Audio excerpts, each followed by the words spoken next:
SOS! They're taking us! I hope that this is not just a cry for help, but that we can alert everyone who's going through this abduction process. Many abductees are placed under a hypnosis process, a type of memory suspension, so that there is no memory of these attacks when people are taken from their homes after the experiments and manipulations. Leon kept showing me all those incredible things in his plasma and mentally giving me a galactic history lesson while my body continued to rest and sleep. He told me that, after the problem caused by the reptilians and the Dracos in an attempt to control the Greys through reverse technology, the program was triggered by frequency, like a wave that was passed on by resonance, to all experiences that had the nanotechnology in their DNA, and that communicated through the process of collective consciousness. The program was infallible, and like a virus, it woke up and spread silently inside each one of them. In a short time, the reproduction of these races dropped drastically, and each group tried to solve this in their own way, given that the Greys had not programmed an antiviral, in case they wanted to reverse, or at least stabilize the situation.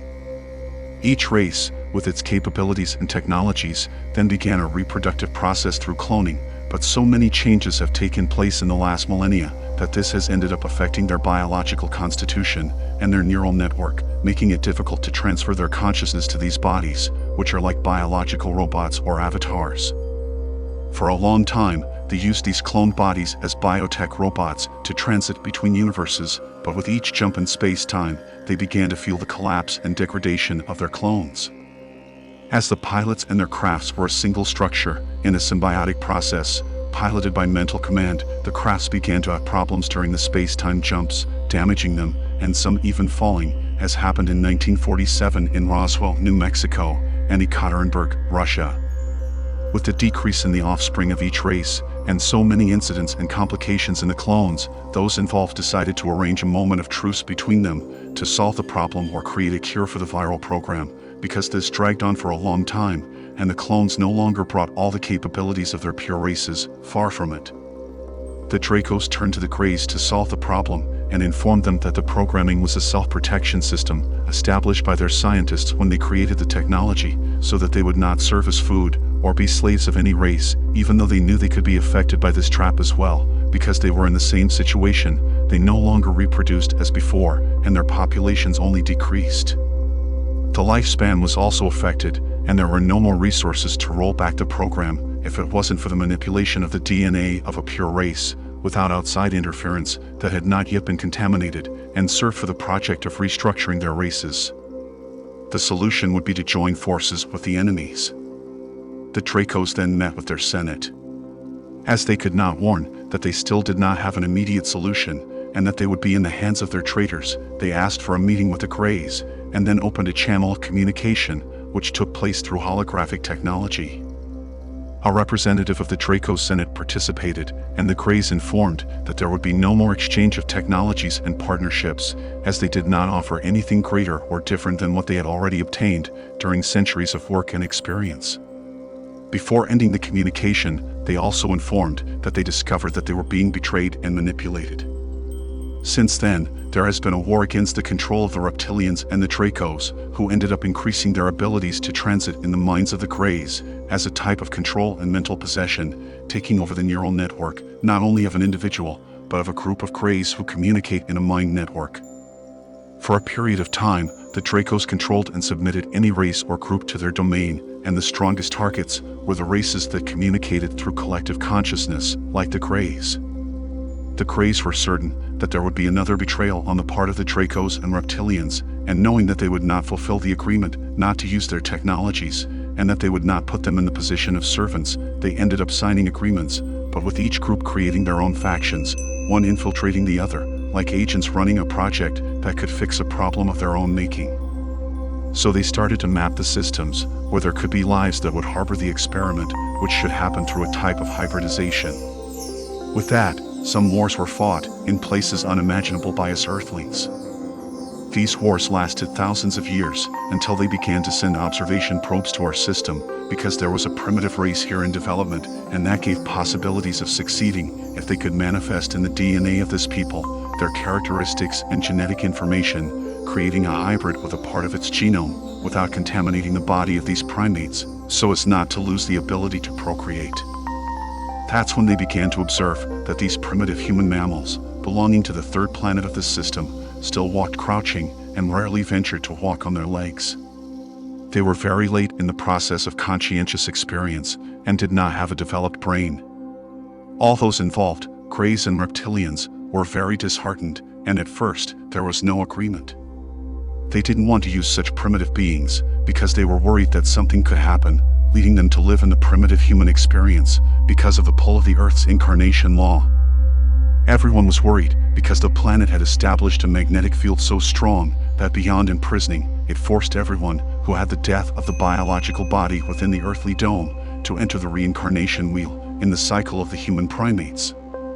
They started tracking and sending probes everywhere, but whenever they discovered a race, they were also advanced and already knew the problems they were facing, and wars happened so that they were not used or served as an experiment. Many wars took place to try to solve the big problem they got themselves into. Then, over time, they returned to our solar system, watched us, and realized that there were no significant changes in the process of primate evolution. They abducted some primates and studied their DNA, and saw in them a potential capacity for the project. Then there was the concern of manifesting small genetic changes in their bodies, but without contaminating them with any technology. At first, the objective was to give the least possibility for these people to develop the primate brain. They would also need to decimate a number of predators on the planet who saw them as food, because at the same time, primate men and some dinosaurs lived here, and the amount of predatory species was enormous, which made the experiment impossible, as some lost their lives when went out to hunt, and with that, the groups of this population usually lived for a short time. Dracos, reptilians, and greys began to decimate these predators that could not only destroy the process, but were also attacking the greys who were mapping the primates when they landed in their small crafts. Primates were abducted by the greys and taken to their laboratories, and like animals, they were put to sleep through a wave induction procedure that caused deep sleep. They were studied inside the crafts that docked on the moon.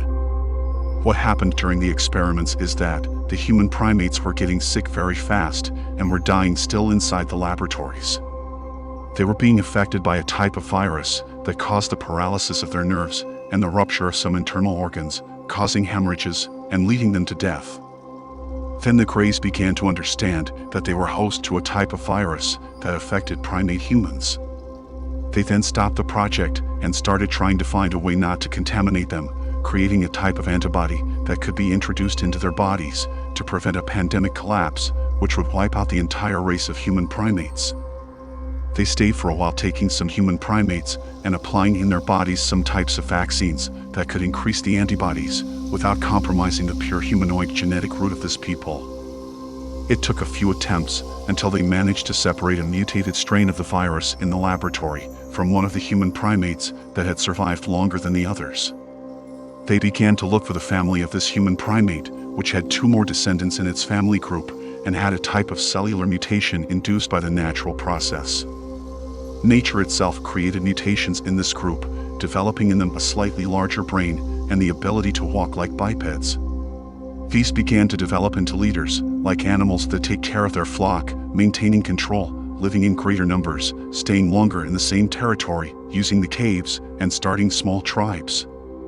They had a greater capacity for observation, different from the others. When they were taken to the laboratories, the vaccine created was able to introduce the antibodies, but something else changed internally, ending a disease that affected them, which degenerated their liver tissue.